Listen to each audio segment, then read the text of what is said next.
Look who's Yo. back. This guy. That's me. This guy. What's up, Benjamin? Not too much. It's dark in Germany. I mean, It we're in is. winter time. It's 5 p.m. It's been dark for half an hour. That's why I'm gonna fly to Cape Town next week.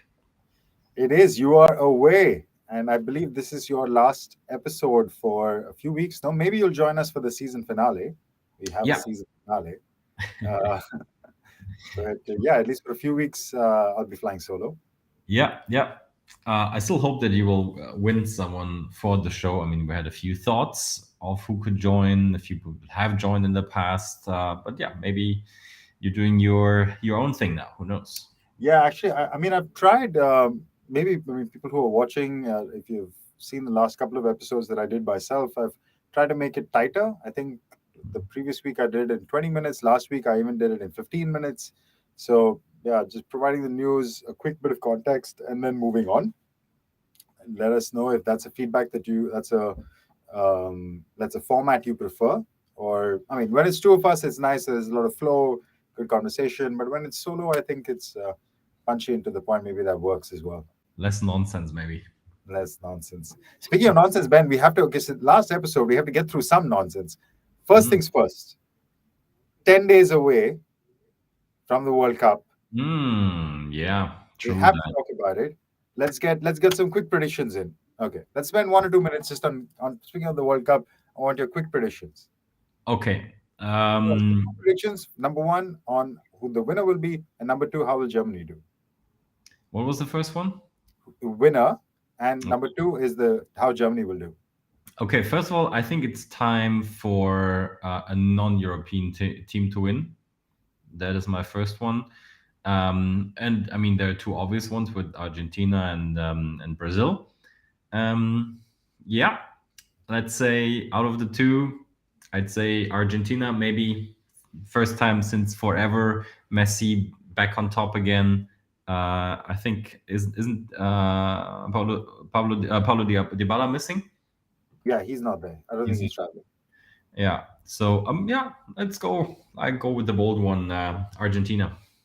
Okay, this is an interesting one because I believe that was the same prediction that EA Sports gave, and EA Sports apparently has not been wrong since 2010 or something like that. They've predicted the last two World Cups or three World Cups, and they haven't been wrong. So, Here's the thing. I Yeah. predicted France for the last one, so I'm in a one tournament streak at the moment. But I think a lot of people, I'm pretty sure I predicted, like a lot of people had France for the previous World Cup because they were so. Doesn't matter. I was right. Yes, yeah, well done. To be one amongst a million. No, I think France were more clear. I think this World Cup, it's a bit more, let's say, unsure. Yeah, I think I agree with you. I'm backing the South American teams as well. I think the weather conditions in Qatar, no matter if it's being played in the winter, I think they will play a factor. So Brazil and Argentina, toss up. I'll go with Brazil. All right. Okay, so the second one, how will Germany do? Yeah, I don't know. I mean, I've seen the squad. Is the squad released yet? Yeah. Happened today. Right? Yeah. Any surprises? Any briefs you want to give us? Yeah, I mean, Marco Reus is missing the 4th out of 5 tournaments of the last 5. He didn't recover in time. I mean, biggest surprise is probably Mats Hummels is not in the squad, and Mario Götze is in. Wow, he's in the squad. Yeah, first time in 5 years or so. And Mukoko from Dortmund as a 17-year-old is in. And I don't know, I always feel something is missing and they're not properly informed, but you never know with Germany. Always hard to predict. I mean, they can go with a nice Bayern Munich midfield attack, with Kimmich, Goretzka, Sané, Gnabry, Musiala, Müller. I mean, offensively, that's good, but there is a number 9 missing. So I don't know, man. It's I mean, they managed the group stage, but I would be surprised if they would make it in the semis. So I would say, yeah, in the one of the 2 stages before it ends. Got it. I think looking at that EA Sports article, I think they had Germany in the quarters.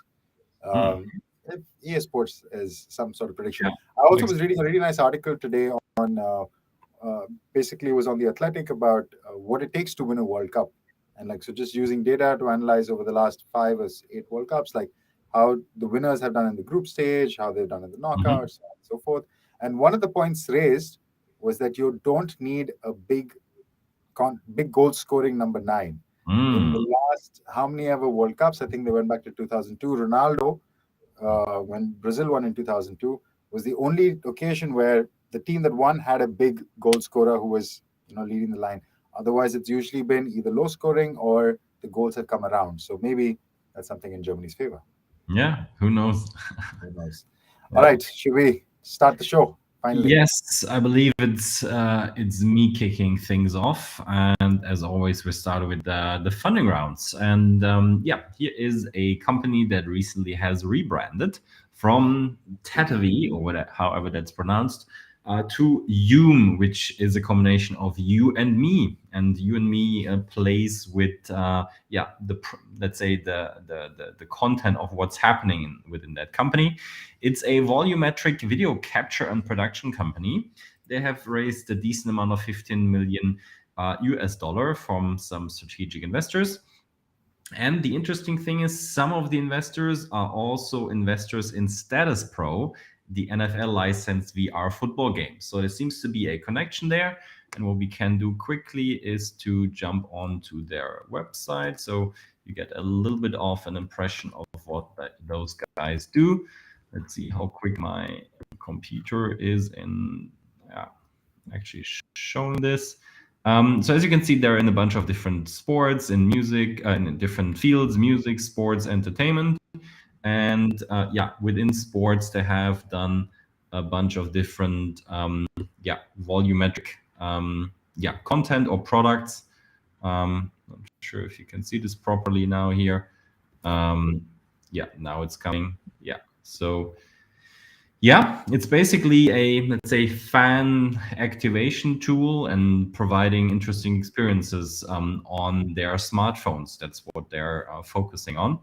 And it's one of those where the teams or athletes or associations try to bring interesting content to the end user with those, let's say 3D volumetric avatar-ish products. Let's put it that way. That is number 1. Number 2 is maybe a bit more, let's say, graspable. It's a sports analytics platform called Trajectory. There is a small, or let's say semi-small, 4 million seed round, bunch of different investors. And they are, let's say, sort of established already in the world of sports with professional sports teams. As you can see here, they're in the MLB, the NFL, the NHL, the MLS, and the NWSL. And if you go onto their website, you really start to understand what they do, which basically is connecting a bunch of different data sources, which can be your standard social media accounts, your newsletter solutions, and a bunch of other stuff, which also includes footage from games which they analyze automatically and put that all together into one beautiful integrated system that analyzes your partnership data. And I especially liked their claim, which is your pains, our focus. So it's one of those where a bunch of different data sources come into one place and they run some sort of analytics to give you more insights and especially actionable insights on what to do with your sponsorship and their activation. Yeah, as you can see, 14 number of data sources on average, and yeah, 85% of partners left without recaps. That is investment round number 2. And then there is a smaller one as number 3. On this professional looking page, it tells us that BookOutdoors launches with a 4 million seed round. So it's a new company just having launched. And if you go on their website, you immediately understand what they do, which is, as the name says, a booking platform for all kinds of outdoorsy activities. And they focus on campgrounds, RV parks, and glamping resorts. So you say, I want to go to a certain location, when's the check-in, check-out, and you get a bunch of different interesting options. And they say they operate standalone, they integrate in what you already have. And as you can see by the preview on the website, they're especially focused on North American locations, but I'm sure they're gonna expand to other areas as soon as they might have built some critical mass. So this is the top 3 funding rounds of the week. And my main question to you, Ron, is what do you think of glamping, and have you ever done that? I can't say that I have. I don't even think I've done much camping in my life. Maybe as a student in school, but not definitely not as an adult. So yeah, not exactly my cup of tea, or a website that I'll spend too much time on.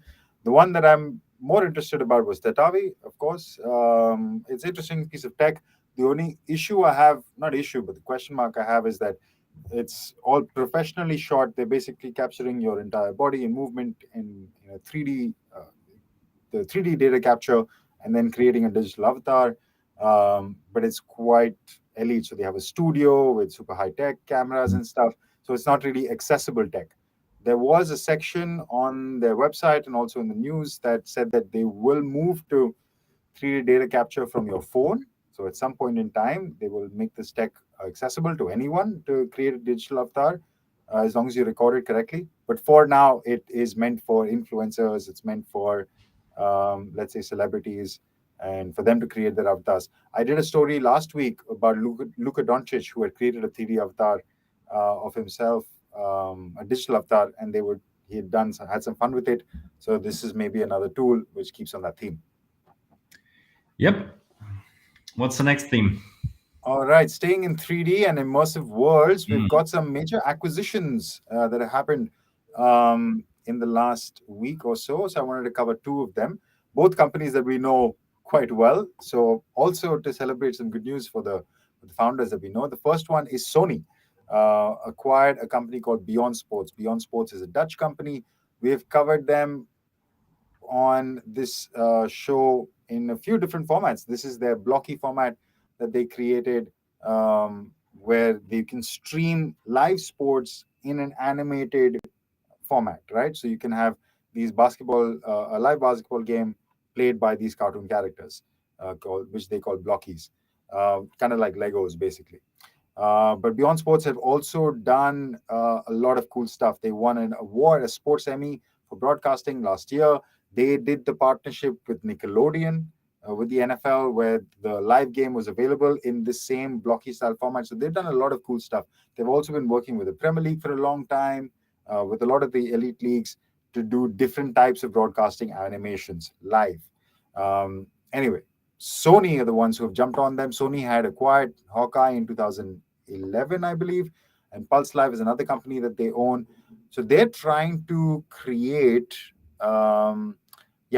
this is the line. They're trying to merge these 3 companies to create an amazing broadcasting experience.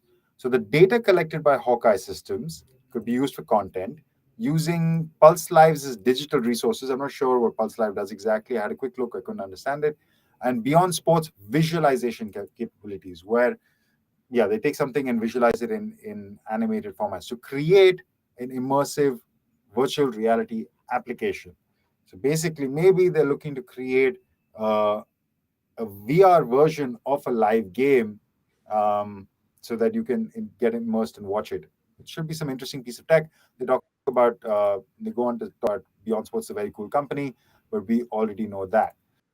The second one is Infront, who acquired Pico. Get personal. Pico is a AI-powered tool, which is a plugin on your social media or a different type of aggregate app platforms where teams can gather data about their fans, first-person data. So Pico is a tool that you can put on your, let's say, chatbot or your app or something, which will, in a friendly way, try to gather more data from the direct fan and try to do that with that new data, with that fan enrichment. You can do a lot of things. Yeah, so it's all about fan data. The Pico has been working with Infront for a long time through the Infront lab, and now they will, let's say, work in a deeper integration. Pico has been from Stadia Ventures.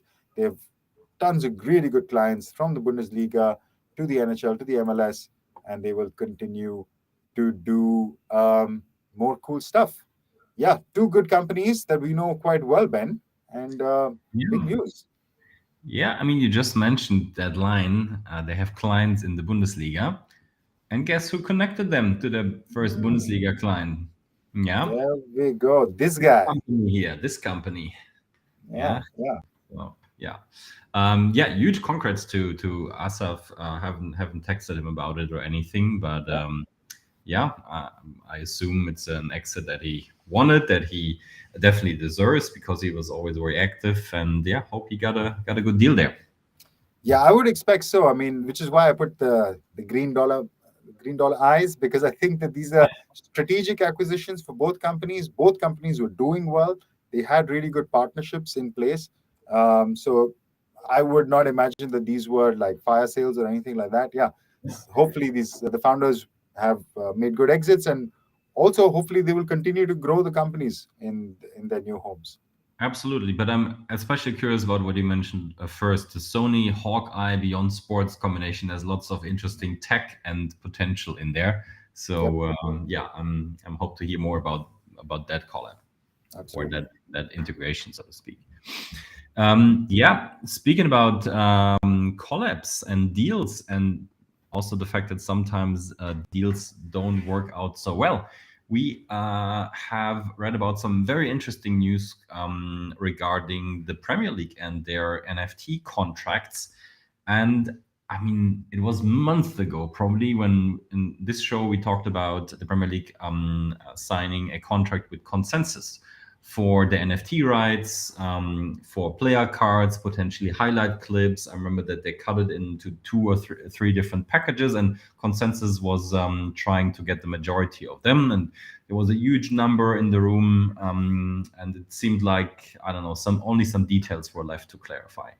But as markets all over the world, not only the stock market, but also the crypto market, and connected to that, the NFT market went down by a lot for good reasons. And yeah, we have some sort of bear market, especially in the NFT space. And this week there were more crazy things happening with FTX, one of the biggest exchanges, basically being I don't know if, yeah, did they file for insolvency already, but then in huge trouble. But the deal between the Premier League and Consensys fell through. And who stepped in and closing, or seemingly closing, a deal that is much cheaper than the one that was in the room before is Sorare. Sorare still performing very well, also compared to other NFT platforms. Recently started their collaboration with the NBA, so now they're not only about football or soccer, but also about basketball. And it seems like they are able to close one of the biggest IPs you can get in global football, which is the English Premier League. Details to be seen. Very interesting news, and basically as a result of at the moment, struggling NFT market. And yeah, it pays off that they collected a decent chunk of money when the market was still good, and seems like they're there to stay. They have the power to close good deals, potentially also for a significant amount of years, maybe something that would not have been possible a couple months ago, and might not be possible again in a year from now. So yeah, if all goes well, Sorare has managed to get a very promising and rewarding deal here. Yeah, I think the only thing to add on that was the Consensys deal values. So Consensys agreed deal with the Premier League was 400 million spread over 4 years, 400 million pounds, so about $460 million. So it was like $120 million a year. We talked about this in a few of our channels, saying this is like a crazy high figure because, by contrast, Dapper Labs were apparently paying the NBA and the NFL for their launches about $20 million a year. So Consensys had really highballed the market. They came into the Premier League, asked for a renegotiation in the face of the crypto winter. Apparently, they offered them much lower than even what Sorare offered them. And the Premier League said, come on, guys, this is not happening. And that's where Sorare swooped in and they got the deal. So from 100 million a year to 30 million a year. And actually, Consensys in their revised offer was even lower than 30 million. So that's the gap that this market has shown. As you talked about the FTX example, from $30 billion valuation to gone to zero in about 2 days or something like that is a bit crazy how volatile this market can be. Yeah. But there's still money in the market. Show us the money. There is still some money, Ben, and I will show you the money from Dick's Sporting Goods. They are the latest to launch a SportsTech fund, $50 million from these guys. And basically, Dick's Sporting Goods is going to set up DSG Ventures, which sounds a lot better than Dick's Sporting Goods, I guess. I don't know why. But this is a new fund to invest in sports tech startups. Nothing much to talk about here, except that they apparently have already been active. And most interestingly, they have been active in investing in another fund, in Courtside Ventures. This must be in Courtside's round 2, or maybe they were participating in round 1. I don't know. But yeah, they have been already investing in sports tech. What have they invested in? They invested in a women's basketball footwear brand, an online sports marketplace, a training camp operator, and an outdoor gear marketplace. The running theme seems to be products and merchandise that Dick's Sporting Goods could sell on their platform as well.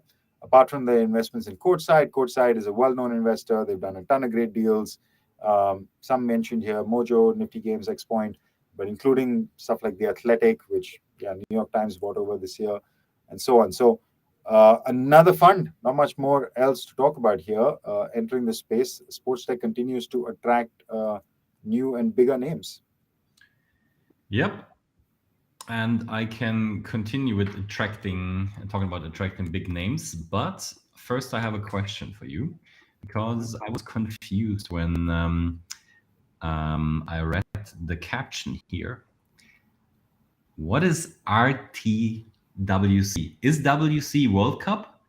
But RTWC, Road to World Cup. Road to World Cup. Okay. That was the whole FIFA game, and no, I guess the callback didn't work. Maybe it's Ron too excited about World Cup, or I don't know, something like this. Of course, it's we're almost there. Actually, the road is we're almost reached the destination. Anyway, we're on the road, definitely. It's yeah, we're almost there. Okay, as we are apparently on the road to World Cup, we're talking about some more partners, and we talked about FIFA partnering with Roblox a couple of weeks ago for metaverse-ish experience. And here are 2 more news. I'm going to go through them quite quickly because I think there's not too much to talk about in detail. And yeah, maybe we have some things to add there. First one is Matchday becoming the first blockchain-based gaming company to partner with, and that's important, FIFA and FIFA Pro. So they're going to have the rights for the players as well. And obviously that's an important asset to have also for a gaming company. Before we come to what they do, which is a bit of a question for me, let me add 2 things. First one is that they have a large range of player ambassadors. And yeah, they are not going to announce all of them as of now. And it seems to be a trend to have all kinds of ambassadors or cultural ambassadors, as one of the other news said recently.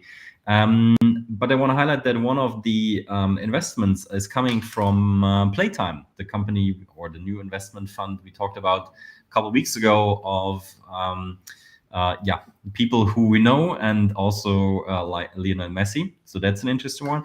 And the second one I wanted to talk about is that they are only gonna release a game in 2023.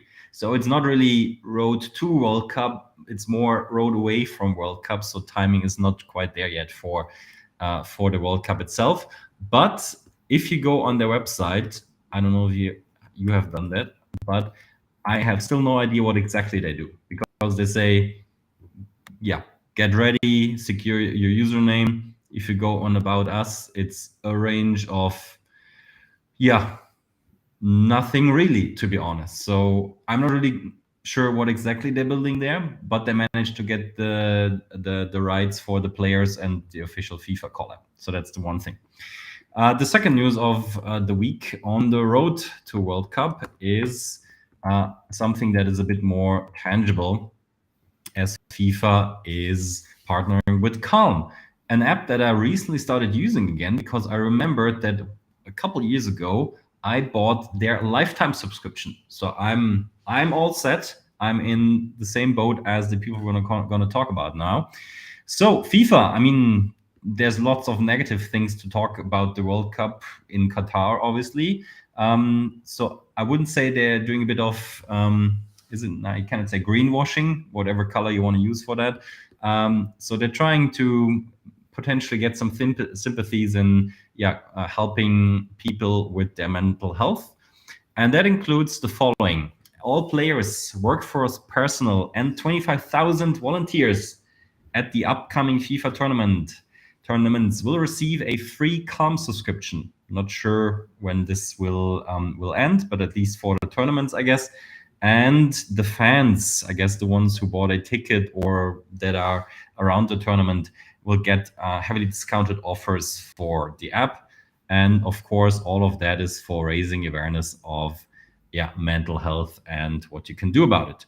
And in the article, there's a bunch of other stuff, but I think that's the main news. So FIFA trying to partner with some tech companies, starting with Roblox Metaverse, with Matchday for a game that happens next year, and Calm, something that I like, which is for everyone, for the players, for the personnel, the volunteers, and the fans. I think that is probably the best out of those three, in my opinion. What do you think? Yeah, I'm most interested about the Matchday one, actually. I mean, right now there's nothing, but I'm not particularly interested in the game. The story I find interesting. This is coming in the wake of obviously FIFA separating from EA Sports, and we've been waiting for some sort of game from them. In fact, I was in St. Gallen at a conference speaking to some people from FIFA, Benjamin Stoll, who of course we know quite well. And the first question I asked him was like, "What's coming after the EA Sports split?" And he was like, we were laughing, and he said, "Oh, I can't tell you, but we have some news and something is coming." And I guess maybe this is one of the things that he was talking about, because he said, as we know that FIFA is doing a bunch of different things with their Collect Plus platform, and they have some NFTs, and they have a big partnership with Algorand, and they're doing a bunch of things there. So this is another, let's say, Web3 area that they're exploring in with blockchain-based game. Similar to the NFL Grid Rivals story that we covered on our show a few weeks ago, we don't really know what this is yet. Like even that one, I don't know. I know Grid Rivals did their intro video last week. I saw the game, but I still don't understand how NFTs connect with it. Like, I don't know what the big deal is. But anyway, long story short, the FIFA's, you're seeing more experiments in this space. Yeah, I'm excited about maybe not these integrations so much, but the World Cup mainly. But you spoke about negative press, and I will have to ask you: have have you started watching the Netflix documentary on the FIFA? I think it's called FIFA Uncovered or something. No, I mean I've seen it and debated to watch it, but then I was like, nah, I just be depressed about what is happening behind the scenes. Have you Actually, I seen? have to say, I started it last night. I have one episode. It's four episodes. I smashed through three last night. I have one left, which I'll watch today. The most surprising thing for me was, and I mean, I guess no spoilers. Maybe I won't say anything, but it changed my opinion on Sepp Blatter a little bit. Not Mm. much, not much. Is it even I was, worse?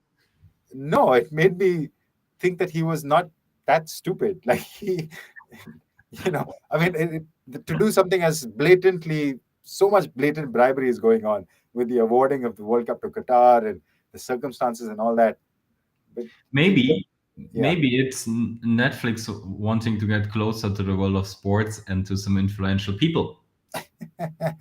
Ben, you jumped in on my segue, which is perfectly set up. But yeah, this is the last story that I just wanted to end on a quick board piece here. So we've been talking about this a while, that Netflix is getting closer and closer to sports and sports streaming. I mean, apart from all the great content that they produce, Drive to Survive, etc. But this is official news, shall we say. Netflix bid for the streaming rights on the ATP tennis tour for some tournaments, also bid for the WTA tour and some cycling competitions, and also apparently were in talks last year to acquire the World Surf League rights. So Netflix has been getting active in behind the scenes in a quiet way. Sorry, I forgot to change the headline. It says Netflix started bidding for sports rights quietly. They have not been very public. When Reuters and WC Journal reached out to them for comments, they declined to comment. But the fact that they have bid was public. But they eventually dropped this as an experimentation or what, we don't know. But expect some sports on Netflix pretty soon, I imagine. The story aside, I'm amazed that what kind of advertisement is shown on the right side connected to you and your preferences. Julius Baer, your wealth manager. Seems Wealth like management. things are running well for you, huh? Yeah, I have to say, I mean, I was panic stricken after I saw the crypto markets get destroyed. So I've been Googling what to do with my non existent money now. There we go. Yeah, Yeah, that's what Reuters makes out of it, or whatever ad company is behind this. This push. it would seem Yeah. to be that way. Oh, But yeah, that's us done for the week, Ben, and that's you done for a few weeks. yeah. Enjoy your travels, of course. Thank you. We And will be in touch we'll try to join one episode in December or so. for sure. All right. I All think right, that's everyone. us. Have a good day. Cheers.